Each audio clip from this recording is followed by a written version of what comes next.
إحدى أشعاري قبل الثورة، يوم ما كنت أتمنى إن مبارك يمشي.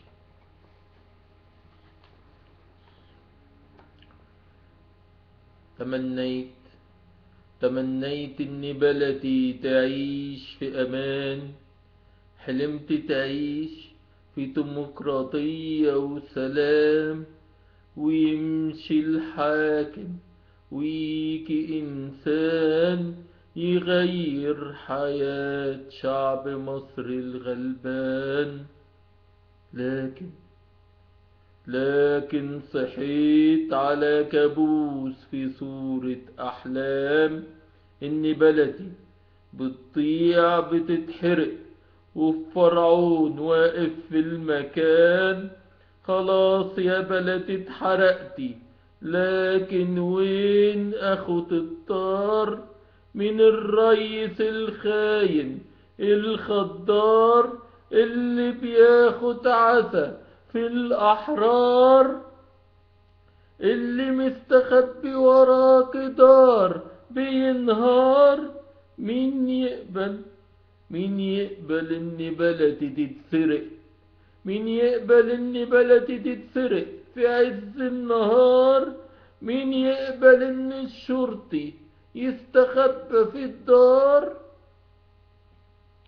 مين يقبل يشوف الدمار ويسكت ويقول أنا فرعون الجبار؟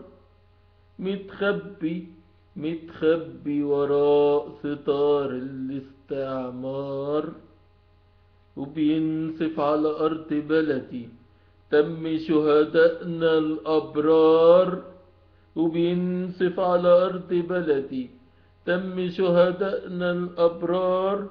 لو بإيدي يا بلدي كنت رحت خدت منه الطار، لكن وين ألاقيه وهو جبان خضار، مستخبي في الدار خايف من الأحرار.